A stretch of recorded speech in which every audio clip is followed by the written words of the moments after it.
కూడా మన ఆయన సన్నిధిలో ఉండి ఆయన స్తుతించుకునే అదృష్టం దేవుడు మనందరికీ ఇచ్చేటప్పులారా, దానిని బట్టి మనందరం కూడా దేవుని సన్నిధిలో సంతోషంగా ఆనందముగా ఆయన స్తుతించాము. అలాగే దేవుని వాక్య లేఖనాల్లోంచి కొన్ని విషయాలు మనం నేర్చుకుందాం కదా. యోబు గ్రంథము 31వ అధ్యాయము 6వ వచనం.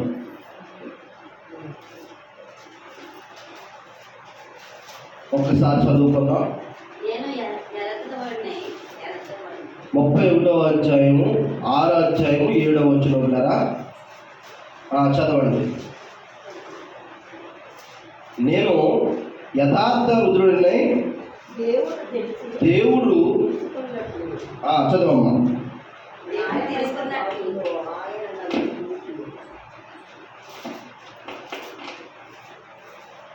31వ అధ్యాయము 6వ వచనం 5వ వచనం నుంచి చదువుకుందాం. అబద్ధికుడినై నేను తిరుగులాడిన ఎడల, మోసం చేయటకై నా కాలు త్వరపడిన ఎడల, నేను యథార్థ రుద్రుడినై ఉన్నానని దేవుడు తెలుసుకున్నట్లు న్యాయమైన త్రాసులో ఆయన నన్ను తూచునుగాక. అంటే పిల్లరా, దేవుడు చెప్తున్న దేవుడి యొక్క లేఖనాల గురించి ఒక భక్తుడు చెప్తున్నాడు తన జీవితం గురించి. ఏమని? నేను పాపం చేసిన ఎడల, అబద్ధికుడినై ఉన్న ఎడల, నా కాలు మోసంకు త్వరపడిన ఎడల దేవుడు తన త్రాసులో తూచుతాడంట. ఇటమ్మా, దేవుడు న్యాయమైన త్రాసు అనేది ఉంటుందంట. అంటే ఏంటి త్రాసు అనగా? అమ్మా, దేవుని యొక్క తూకం లేదా దేవుని యొక్క కాట, దాంట్లో దేవుడు తోస్తాడంట. ఏంటంటే ఆ కాట పేరు న్యాయమైన త్రాసు. ఆయన నన్ను తూచునుగాక అంటున్నాడు. అంటే ఆయనే కాదు, ప్రతి ఒక్కరిని కూడా దేవుడు న్యాయమైన త్రాసులో తూస్తాడంట. న్యాయమైన త్రాసులో తూయడం ఏంటి? ఈరోజు ఒక అద్భుతమైన పాఠం. ఇలా చూడండి, మనం కోళ్ళ ఫారంలోకి చూసినప్పుడు కోళ్ళని రాత్రులు పగలు కూడా మేత వేసి, పగలనగా రాత్రనగా కూడా వాటిని బాగా పోషిస్తూ ఉంటారు. ఎందుకని కోళ్ళని ఎలాగ పెంచుతారు అంటే, తక్కువ సమయంలో ఎక్కువ బరువు రావాలని. ఆలోచించండి, వాటి రాత్రులు పగలు మేత వేసి ఎందుకు పెంచుతారంట?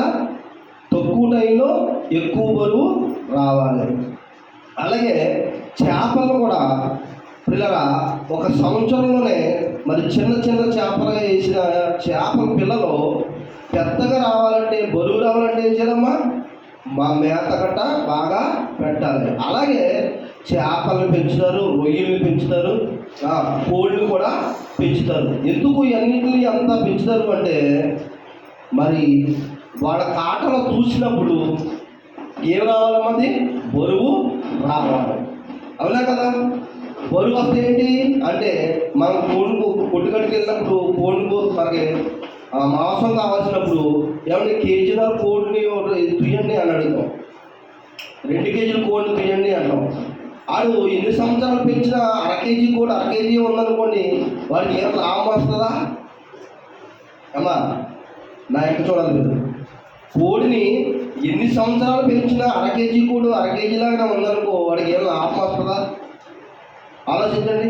చేప పిల్ల చెరువులో వేసినప్పుడు ఇంత ఉండి, సంవత్సరంన్నర తర్వాత కూడా అంతే ఉందనుకో చేప, మేతంతా తినేసి చేప ఎదుగుతుందేంట్రా బాబు అని రైతంతో బాధపడతాడు. అవునా కదా? అలాగా మరి ఈ కోడిని కానీ చేపలు కానీ రొయ్యలు కానీ ఎందుకు పెంచుతారంటే బరువు రావాలి. ఓ చోట నేను చూశాను, కండలు వెలుగు తీసుకొని కోడిని షాపులో కట్టారు బొమ్మ. కోడి ఎలా ఉందమ్మా? కండలు మెరిగిపోయి ఎలా ఉంది. ఏంటి కోడి అంటే? అంత మాంసం బాగా వస్తే తూకం అంత బాగా వస్తుంది. అవునా కదా? అలాగా మరి ఇక భక్తుడు చూడండి ఎంత గొప్పగా మాట్లాడుతున్నాడు. అబద్ధికుడిని నేను తిరుగులాడిన ఎడల, మోసం చేయడానికి నా కాలు త్వరపడిన ఎడల, నేను యథార్థుడినై ఉన్నానని దేవుడు తెలుసుకున్నట్లు న్యాయమైన త్రాసులో ఆయన నన్ను తూచునుగాక. చూడండి పిల్లరా, ఒక కోడిని పెంచి బరువు కోసం ఎలాగైతే పెంచుతారో అలాగా దేవుడు మనిషికి ఈ భూమి మీద అన్నీ ఇచ్చాడు. కానీ మనిషి చేయవలసిన పని ఏంటంట? న్యాయముగా నడుచుకోవట, యథార్థంగా బ్రతుకుట. మనం యథార్థంగా ఉన్నామో, న్యాయంగా ఉన్నామో, సత్యంగా ఉన్నామో తెలియాలంటే దేవుడు ఒక న్యాయమైన త్రాసులో తోస్తాడంట. దేంట్లో తోస్తాడంట? న్యాయమైన త్రాసు ఒకటి ఉందంట. అంటే ఏంటి? కాట. ఒక కాటలో రాళ్ళు పెడతారో, ఒక కాటలో వస్తువులు ఎలాగైతే పెడతారో, ఇప్పుడు ఒక కాటలో రాయి పెట్టరు, ఒక కాటలో కోడిని పెట్టారు అనుకోండి. అమ్మా, కోడి బాగా మేత కట్టేసి బరువు పెరగడానికే కదా. కోడి అనుకున్న రేటుగా అతను పెంచిన అతను 2 కేజీలు లేదా కేజీన్నర రావాలని పెంచాడు. ఇప్పుడు ఆ కోడి 2 కేజీలు రాకుండా 1/2 కేజీ వచ్చిందనుకో, ఎంత బాధపడతాడు? మేత తినేసింది. అమ్మా, మరి మనుషులు పెట్టి పెంచాడు, ఇదంతా వృధా అయిపోద్ది కదా. అలాగే ఇప్పుడు దేవుడు అంటున్నాడు, మనిషిని ఎంతో పెట్టుబడి పెట్టాడు, ఈ లోకంలో మనిషికి కావాల్సినవన్నీ ఇచ్చాడు. కానీ దేవుడు ఏం చూస్తున్నాడు? మనిషి నుంచి ఏం కోరుకుంటున్నాడు? న్యాయముగా నడుచుకుంట, యథార్థంగా బ్రతుకుట. అవునా కదా? అలాగే నెబుకద్నెజరు అన్న ఒక ఆయనకి దేవుడు అన్నీ ఇచ్చాడు. ఆయన మహారాజు. పిల్లరా, ఒకసారి చూద్దాం. దానియేలు గ్రంథము 5వ అధ్యాయం. నెబుకద్నెజరు కొడుకు బెల్షస్సరు అనే ఒక ఆయనకి మరి దేవుడు అన్నీ ఇచ్చినా కానీ దేవుడిని ఏం చేశాడో అతను ఒకసారి చూడండి. దానియేలు గ్రంథము 5వ అధ్యాయం 1వ వచనం చదువుకుందాం. పిల్లరా, రాజు బెల్షస్సరు తన అధిపతుల్లో 1000 మందిని గొప్ప విందు చేయించాడంట. ఆ 1000 మందితో కలుసుకొని ద్రాక్షరసం తాగుచుండెను.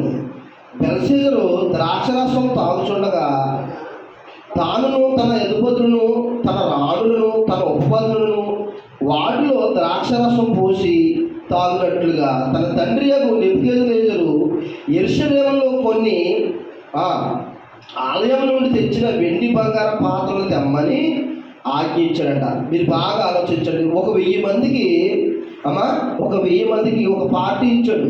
ఎవరో? నెబుకద్నెజరు కుమారుడు బెల్షస్సరు. నెబుకద్నెజరు చేతిలో నుంచి బెల్షస్సరు కుమారుడైన అతనికి ఇచ్చాడు రాజ్యాన్ని దేవుడు. మహారాజు, చాలా గొప్ప రాజు అన్నమాట.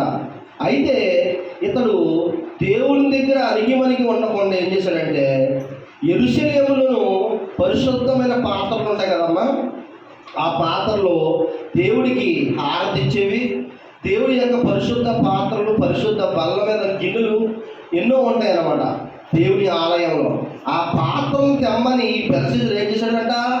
ఇప్పుడు గాజు గ్లాసులోనో లేదా తన ఇంట్లో ఉన్న వెండి పాత్రలోనో మందు పోసుకుని తాగాలి కదా. కానీ ఏంటిలో తాగాడు అంటే, దేవుని యొక్క ఆలయంలో పరిశుద్ధ పాత్రలు ఉంటాయి కదా, అవి తెప్పించుకుని వాటిల్లో పోసుకుని ఏంటి మద్యము మందు వేసుకుని తాగుతూ తినుచు ఏం చేస్తున్నాడో తెలుసా? చదవండి, ఎంత బాగుందన్నమాట.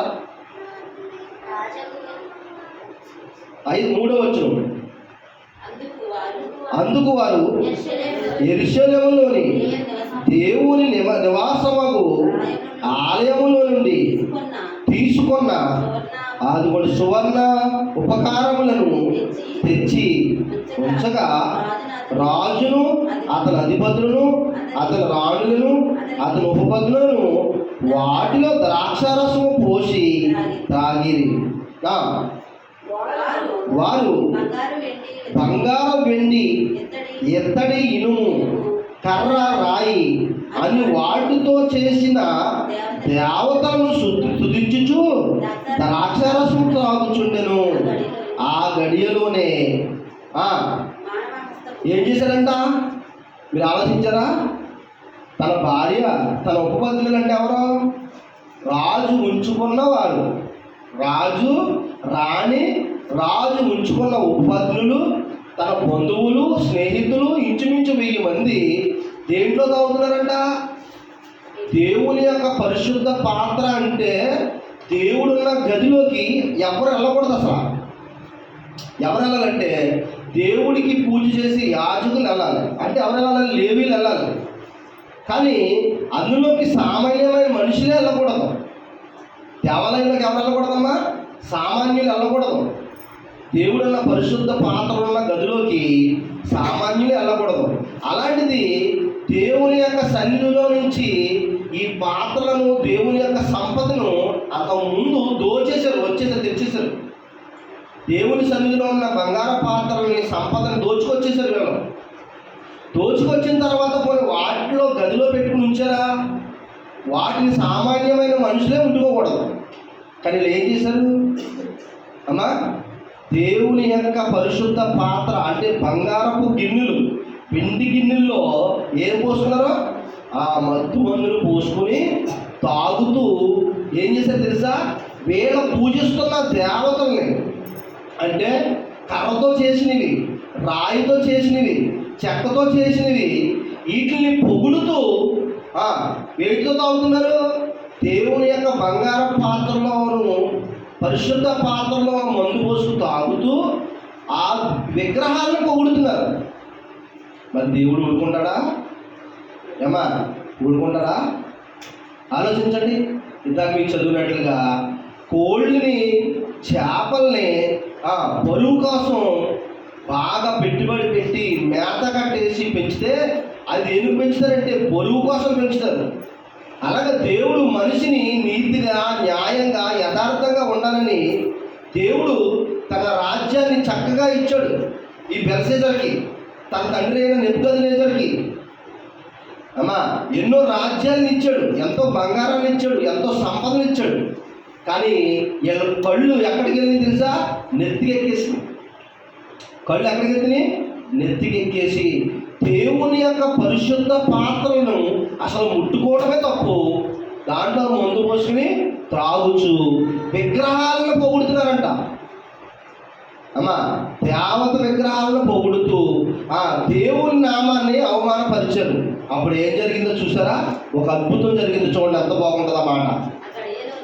ఆ గడియలోనే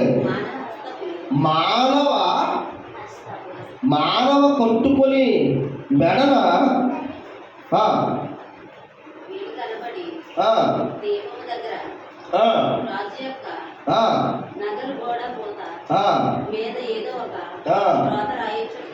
మళ్ళీ చదువు. ఆ గడియలోనే మానవ హస్తపు వేళ్ళు కనపడ్డాయంటే అమ్మా, మానవ హస్తపు వేళ్ళు కనపడి దీపము దగ్గర, రాజు యొక్క నగరం దగ్గర గోడ ఒకటి ఉందంట. ఆ గోడ పూత మీద ఏదో ఒక వ్రాత రాయిచున్న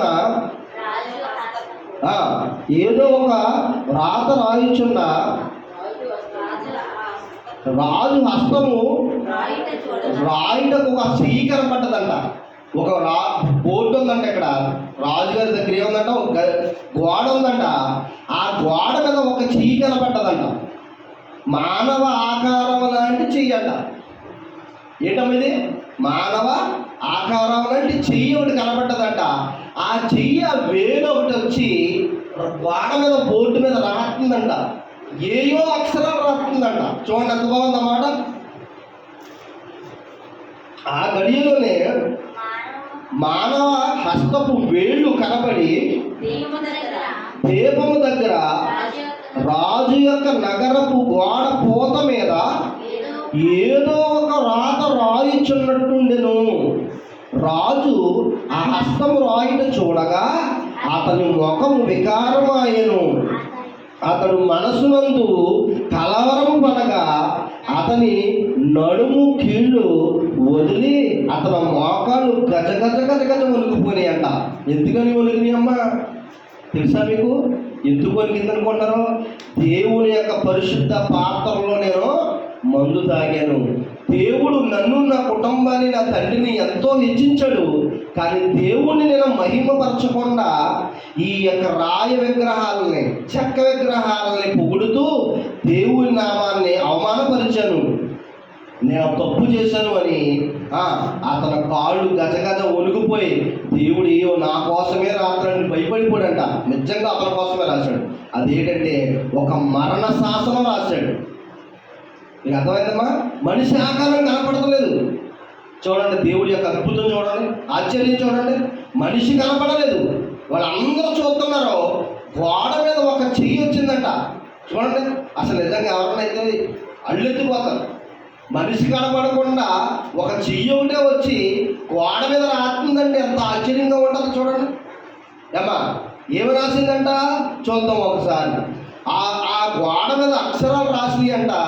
అక్షరాలు రాసి ఆ చెయ్యితో రాసి ఆ చెయ్య మాయమైపోయిందంట.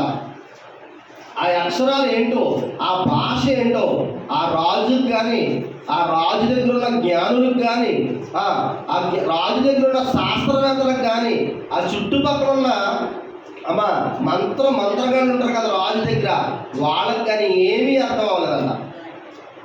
అర్థమైందా మీకు? అర్థమయ్యేవాడికి అసలు ఏంటి ఆ అక్షరాల అర్థం ఏంటి, ఆ భావం ఏంటి, దేవుడు ఎందుకు రాయించాడు, అసలు ఏంటి అక్షరాలని అతను కలవరపడిపోయాడంట. కాళ్ళు చేతులు నడుము వణుకుపోతుందంట.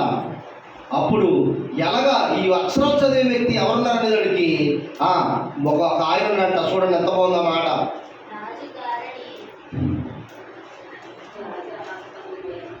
చదువమ్మా.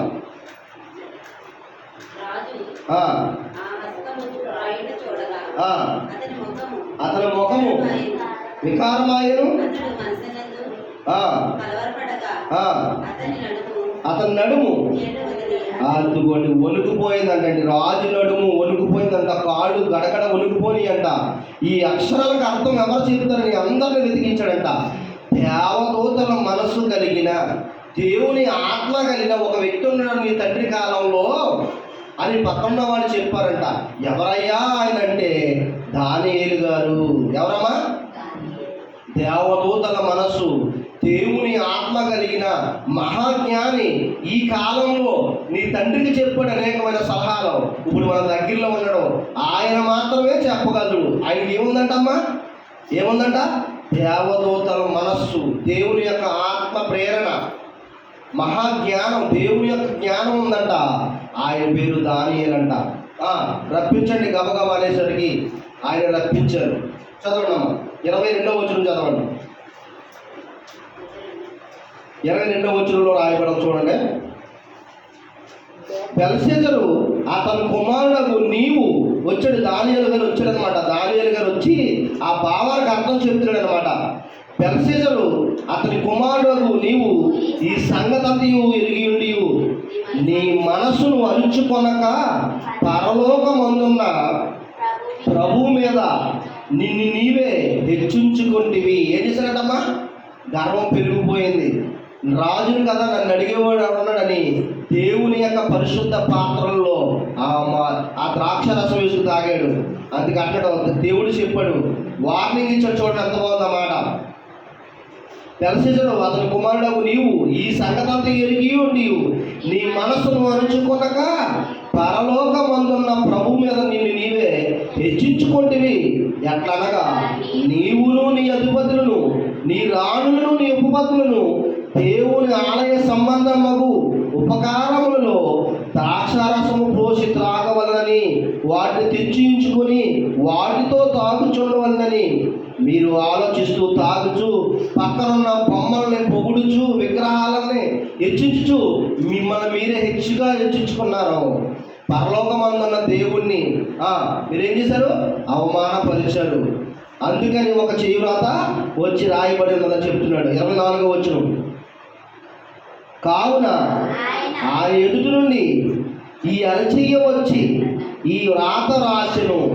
ఆ శాసనం ఏమనగా మెనే మెనే టేకెల్ ఉపాసిస్ అని రాయబడి ఉందంట. దాని అర్థం ఏం చెప్తున్నాడు చూసారా? ఏమి రాశారంట అక్కడ? చూడండి ఎంత బాగుంది దీని భావం. మెనే మెనే టేకెల్ ఉపాసిస్ అని రాశాడు దేవుడు. కానీ మనిషి ఆకారం కనిపించని ఒక చెయ్యి వచ్చి అక్షరాలతో రాశాడు. దాని భావం ఏంటో కింద చెప్తున్నాడు. ఈ వాక్య భావం ఏమనగా మేనే అనగా దేవుడు నీ ప్రభుత్వ విషయంలో లెక్క చూచి దానిని ముగించెను. టేకేల్ అనగా ఆయన నిన్ను త్రాసులో తోచగా నీవు తక్కువగా కనపడితివి. ఎలా చెప్పాను కదా అమ్మా, కోడిని పెంచి రాత్రులనగా పగలనగా మనుషులు పెట్టి మంచి పోషకాహారం పెట్టిన తర్వాత ఆ కోడి ఎంత మేత వేసినా కానీ బరువు రాకపోతే ఎంత రైతు బాధపడతాడో, అలాగా నీవు దేవుడు ఎంతో రాజ్యాన్ని నీకు ఇచ్చాడు, ఎంత అష్టైశ్వర్యం నీకు ఇచ్చాడు, నువ్వు దాంతో సరిపెట్టుకోకుండా నువ్వు వచ్చా ఆలోచన చేసి దేవుడి కంటే గొప్పగా ఊహించేసుకుని దేవుడిని తక్కువగా చూసావు. అంతేకాకుండా దేవుని పరిశుద్ధ పాత్రలో ఏం చేశావు? నువ్వు మద్యాన్ని వేసుకు తాగావు. పరలోకమందున్న దేవుడు నీకు అత్యున్నతమైన చక్కటి రాజ్యాన్ని ఎత్తే దేవుడు నువ్వేం చేసావు? అవమానపరిచావు. అందుకు దేవుడు న్యాయమైన త్రాసులో నిన్ను తోచగా, ఒక పక్కన న్యాయాన్ని, ఒక పక్కన దేవుని యొక్క యథార్థతని ఒక పక్కన పెట్టి ఒక పక్కన కాటాలో నిన్ను తోచగా నువ్వేం చేసావు? దేవుడి యొక్క తూకానికి కాటాకు రాలేదు, బరువు రాలేదు. నువ్వు చూసారా పిల్లరా? అంత రాజ్యాన్ని ఇచ్చి దేవుడు అంత అష్టైశ్వర్యాన్ని ఇచ్చి పేర్లు ఇచ్చి మరి దేవుడు ఎంతో చక్కగా పెంచితే దేవుడి నామాన్ని అవమానపరిచాడు. అది అన్నాడు, దేవుడు న్యాయమైన త్రాసులో నిన్ను తూయిగా నువ్వేం చేసావు? బరువు రాలేదంట. చూడండి, అనగా నిన్ను త్రాసులో తోచగా నీవు తక్కువగా కనపడితివి. పెరస్ అనగా నీ రాజ్యమును ఎద్ద నుండి విభజింపబడి మాదీయులకు పారసీయులకు ఇవ్వబడుతుంది. ఇప్పటి వరకు నీ కళ్ళు నెత్తి మీదకి వచ్చేసినాయి కదా, రాజ్యం ఉంది, బంధువులు ఉన్నారు, నాకు మంది మార్గం ఉంది, నాకు బోర్డంత అధికారం ఉంది కదా అనుకున్నావు. ఇప్పటి వరకు దేవుణ్ణి స్తుతించడం మానేశావు. ఇప్పుడు ఏం చేస్తున్నాడు దేవుడు? ఏం చేస్తున్నాడు? ఆ యొక్క అధికారాన్ని, ఆ రాజ్యాన్ని తీసేసి మాదీయులకు ఇచ్చేస్తున్నాడు, పారసీకులకు ఇచ్చేస్తున్నాడు. అంటే ఈడ్చుకుపోతారు. ఒక రాజ్యాన్ని ఇంకో రాజ్యం కొల్లగొడితే ఏం చేస్తారు తెలుసమ్మా? రాజుని, రాజ్యంలో ఉన్న వాళ్ళందరూ తీసుకుపోయి ఒకటే చంపలైనా చంపేస్తారు, లేదా చెరసాల్లో బంధించేస్తారు. అప్పటి వరకు రాజు దేవుడి యందు ఉన్నాడు, భయభక్తులతో ఉన్నాడు. రాజుకి ఎప్పుడైతే గర్వం పెరిగిందో ఏం చేశాడు? రాజ్యాన్ని తీసేశాడు. ఇవన్నీ మీకు ఎందుకు చెప్తున్నానంటే, ఎవరైనా దేవుడు పెట్టినప్పుడు ఆరోగ్యాన్ని ఇచ్చినా, ఆయుష్ని ఇచ్చినా, మనకు దేవుడు చక్కగా కుటుంబాన్ని ఇచ్చినా, మనకు దేవుడు అన్నీ ఇచ్చాడు. దేవుని యందు మనం భయభక్తులు కలిగి ఉండకపోతే, మన హృదయంలో ఈ బెల్షెజరులాగా గర్వం పెరిగితే దేవుడు ఒకానొక రోజున ఏం చేస్తాడు తెలుసా? నీకు ఏదైతే దేవుడు ఇచ్చాడో అదంతా కూడా దేవుడు తీసేసుకుంటాడు. చూడండి, అక్కడ రాయబడి ఉంది. ఏం చేశాడంట? మాదీయులకు ఇచ్చేస్తాడంట, పార్సీకులకు ఇచ్చేస్తాడంట. మాదీయులకు పార్సీలకు నీ రాజ్యాన్ని ఇచ్చేస్తాడు అన్న వెంటనే జరిగిపోయింది. అది మీకు అర్థమైందా? అన్న వెంటనే ఏమైంది? కొన్ని రోజులకి వాళ్ళు వచ్చి ఆ దేశాన్ని కొల్లగొట్టుకుపోయారు. మీకు ఎందుకు చెప్తున్నానంటే పిల్లరా, దేవుని యందు మనం తగ్గించుకొని ఉండాలి. మనకు ఉన్నదని పొంగిపోకూడదు, లేదని కుంగిపోకూడదు. ఉన్నా లేకపోయినా ఆయన పాదాల దగ్గర ఆయన యందు భయభక్తులు కలిగి మనం ఉండాలి. ఇది ఎందుకంటే దేవుడు చెప్తున్న ఒక గుణపాఠం. బెల్షెజరుకి ఏంటిది? ఒక గుణపాఠం. దేవుని యందు భయభక్తులు కలిగి ఉన్న చూపు బాగానే ఉంది. దేవుడికి ఎప్పుడైతే కన్ను మిన్ను కానకుండా తిరిగాడో, వ్యతిరేకం అయ్యాడో, వెంటనే ఏం చేశాడమ్మా? ఆ రాజ్యాన్ని, అతను కన్న అష్టైశ్వర్యాన్ని తీసేశాడు. మాదీయులకు పారసీకులకు ఆ రాజ్యాన్ని అప్పగించాడు. ఈడ్చుకుపోయారంతే. ఆలోచించండి పిల్లరా, దేవుడు మనకు ఆరోగ్యం ఇచ్చినప్పుడు మనం దేవుని యొక్క సన్నిధిలోకి వచ్చి ఆయనకి కృతజ్ఞత చెల్లించాలి. మనకు దేవుడు ఏది ఇచ్చినా, మన కుటుంబంలో ఆరోగ్యం ఇచ్చినా, కడుపునగా అన్నం పెట్టినా పిల్లరా, ఎప్పుడైనా దేవుడి యొక్క పాదాల దగ్గర ఏం చేయాలి? మనం కృతజ్ఞత కలిగి బ్రతకాలి. మనకు మనం తగ్గించుకుని బ్రతకాలి. ఆలోచించండి, దేవుడు న్యాయమైన త్రాసులో ప్రతి ఒక్కరిని ఏం చేస్తాడంట? తూచుతాడంట. ఒక పక్కన కాటలో న్యాయాన్ని పెట్టాడు, ఒక పక్కన నిన్ను పెట్టాడు, తోస్తున్నాడు. నీవు న్యాయంగా బరువుతో సరిపోతున్నావా కాటాలకి? దేవుడు న్యాయమైన కాటాలో తూచినప్పుడు ఆ న్యాయానికి, సత్యానికి, దేవుడిచ్చిన యథార్థతలో నువ్వు ఉన్నావా? ఉంటే పర్వాలేదు, లేకపోతే దేవుడు నీకు ఏది ఇచ్చాడు అవన్నీ కూడా వెనక్కే తీసేస్తాడు. ఇదిగో బెల్షెజర్కి చెప్పిన గుణపాఠాలు చూడండి. అమ్మా, బెల్షెజర్కి ఎంతో అష్టైశ్వర్యం ఇచ్చాడు, రాజ్యాలు ఇచ్చాడు, సుఖభోగాలు ఇచ్చాడు, అయినప్పటికీ దేవుడిని స్తుతించలేదు. తను తానే హెచ్చించేసుకున్నాడు బెల్షెజర్. వెంటనే రాజ్యాన్ని తీసేసుకున్నాడు. ఆలోచించండి కదా, ఇవన్నీ గుణపాఠాలు. దేవుడు మనకు చెప్తున్నా గుణపాఠాలు. నేను అదే అంటున్నాను, ఉందని పొంగిపోకండి, లేదని కుంగిపోకండి. దేవుని సన్నిధిలో స్తుతించండి. దేవుడికి ఇవ్వాల్సింది దేవుడికి ఇవ్వండి పిల్లరా. ఆయన సమయం ఇవ్వండి. మీకు ఎప్పుడు చెప్తాను, మనం ఒక పాట పాడుకుంటాం, సమర్పణ చెయ్యుము ప్రభువునకు నీ దేహము దండము సమయమున. ఏమి ఇచ్చాడంట అమ్మా? మన దేహాన్ని, ధనాన్ని, సమయాన్ని ప్రభువుకి ఇవ్వాలంట. సమర్పణ చెయ్యుము ప్రభువునకు నీ దేహము ధనము సమయమున. చూసారా, అబ్రహాము తన కుమారుని బలిగా అర్పించాడంట. బలిగా అర్పిస్తుంటే వద్దునేనా అన్నాడు దేవుడు. చూసారా, అంటే ఎంత గొప్ప అర్పణ చూడండి. ఆలోచించండి కదా, దేవుని కార్యక్రమాలు, దేవుని యొక్క వాక్య సేవ, పరిచర్యకి మీరు ముందుండాలి, ముందుకు రావాలి. ఎప్పుడు మేము మా జీవితాలు ఎంతమట్టుగా ఉంటాయని ఒక గీత తీసుకుని అంతమట్టుగా ఉండకండి. దేవునికి మీరు ఉపయోగపడాలి, దేవుని వాక్యానికి ఉపయోగపడాలి. అనేక మందికి వాక్యాన్ని వినిపించేగాలుగా మీరు ఉండాలి. మీరు చెప్పలేరు, చెప్పించాలి అనేక మందికి. ఏదో రకంగా శృతి కూడికో లేకపోతే ఏదో రకంగా మీరు కృతజ్ఞత కూడికో పెట్టి ఇంటి పక్క వాళ్ళందరూ పిలిచి వాక్యాన్ని వినిపించాలి. ఆలోచించండి అమ్మా, మీరు ఎప్పుడైనా సరే ఆలోచించండి. దేవుని వాక్యాన్ని వినిపిస్తే ఒక్కరైనా మారు మనసు పొందితే, అదిగో ఇందాక మనం పాడిన పాటలో సమర్పణ చెయ్యము ప్రభువునకు. ఏం చేస్తున్నావు? నీ ధనము, నీ దేహము, నీ సమయము ఒకసారి చెక్ చేసుకోండి. ఇవన్నీ నువ్వు దేవునికి చేయగలుగుతున్నావా? అబ్రహాం చేశాడంట, ఇసాకు చేశాడంట, యాకోబు చేశాడంట, మోషే చేశాడంట, దానియేలు చేశాడంట. మరి నువ్వేం చేశావు? ఆలోచించండి పిల్లరా. ఇన్ని సంవత్సరాల నుంచి వెళ్తున్నాను, నేను దేవుడికి ఏమి ఇచ్చాను, నేను దేవుడికి ఏం చేశాను, నేను దేవుడికి ఎలా ఉపయోగపడుతున్నాను? ఆలోచించండి. ఇదిగో దేవుడు మనకు ఆరోగ్యాన్ని ఇచ్చాడు, ఆయుష్ని ఇచ్చాడు, పొడుపు నుండి అన్నాన్ని ఇచ్చాడు. ఇవన్నీ మనకు దేవుడు ఇచ్చాడు కాబట్టి వీటిని బట్టి దేవుడికి కృతజ్ఞతాస్తుతులు చెల్లించాలి. మనకు ఉన్నదాన్ని బట్టి ఇంటి పక్కన ఉన్న వాళ్ళకి ఒక్కరికైనా వాక్యాన్ని ప్రకటించగలిగేలా ఉండాలి. సామెతల గ్రంథం ముగించుకుందాం. 27వ అధ్యాయం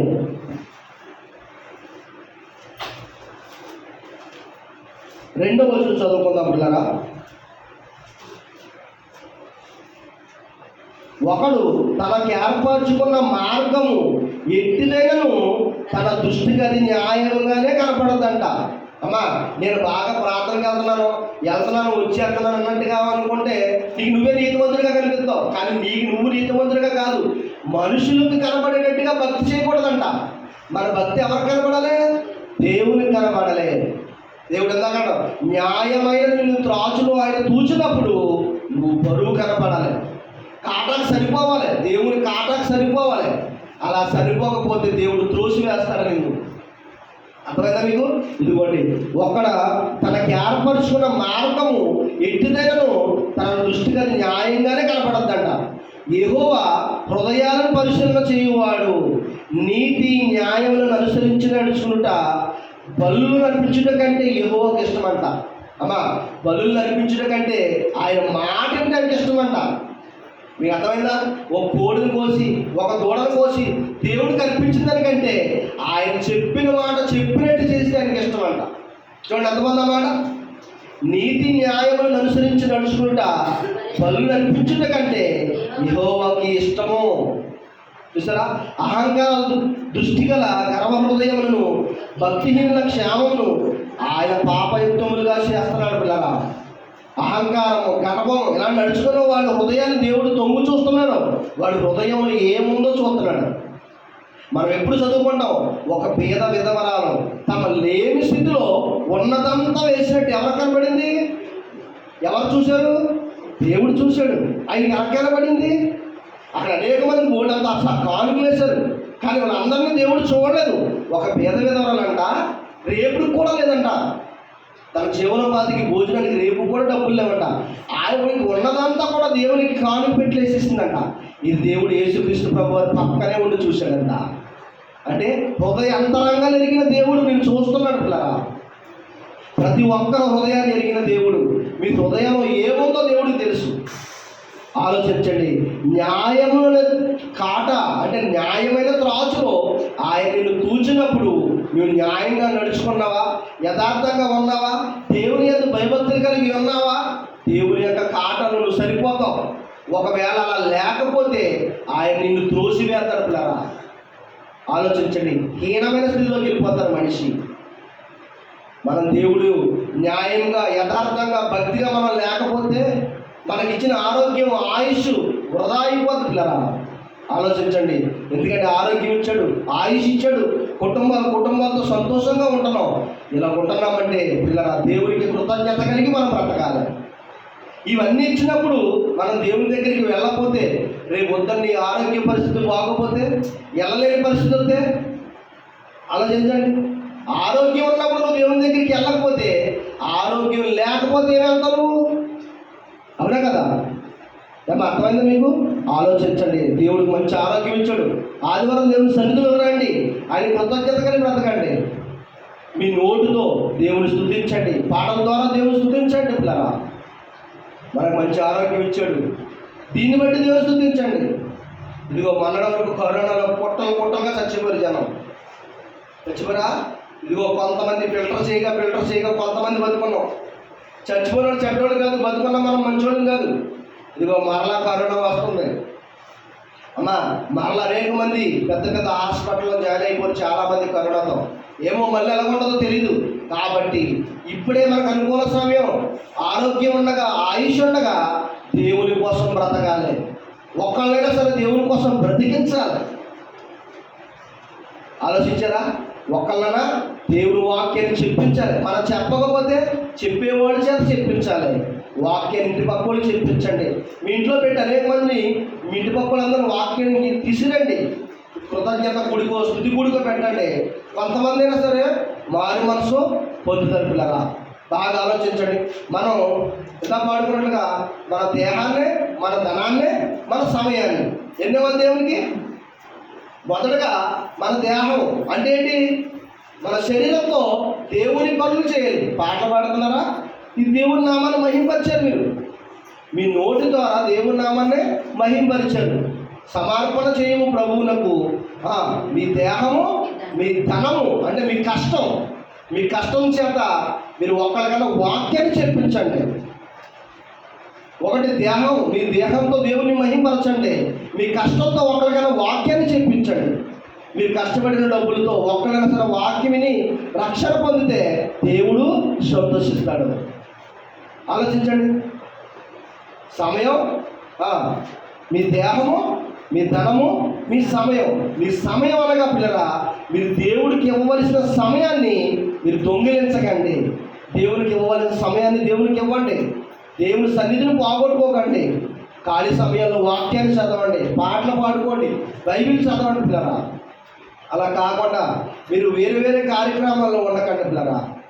ఇదిగో దేవుడు చెప్తున్నాడు, దేవుడు న్యాయమైన త్రాచులో తోతాడంట. యోబు గారు చెప్తున్నాడు, ఇదిగో బెల్షస్సరు తూచినప్పుడు ఆయన న్యాయమైన త్రాచులో లేదు. అందుకే శత్రువులకు అప్పగించేశాడు. తన రాజ్యాన్ని ఏం చేశాడు? శత్రువులకి అప్పగించేశాడు. ఏదో ఒక రోజున నిన్ను కూడా తోస్తాడు. హృదయ అంతరంగాలు ఎరిగిన దేవుడు న్యాయమైన త్రాసులు ఆయన తోచినప్పుడు నువ్వు న్యాయముగా, సత్యముగా, ధర్మంగా, యథార్థంగా దేవుని యందు భయభక్తులతో నువ్వు ఉండాలి. ఒక కాటలో రాళ్ళు పెట్టాం, ఒక కాటలో నిన్ను పెట్టాడు దేవుడు. ఈ రాళ్ళు అనే కాటలో న్యాయం, సత్యం వేసినప్పుడు ఈ కాటలో నువ్వు న్యాయంగా, సత్యంగా, ధర్మంగా సరిసమానంగా కాట సరిపోతున్నావా లేదా? ఒకవేళ లేకపోతే దేవుడు త్రోసివేస్తాడు. ఇదిగో బెల్షస్సరు అనే వ్యక్తిని, రాజుని శత్రువులకి అప్పగించేశాడు. కాబట్టి ఇక్కడ దేవుని యందు యథార్థత కలిగి, భక్తి కలిగి ఉండాలని కోరుకుంటూ ఇచ్చిన వాక్యం మన దగ్గర దేవుడు దీవించును గాక. ఆమేన్.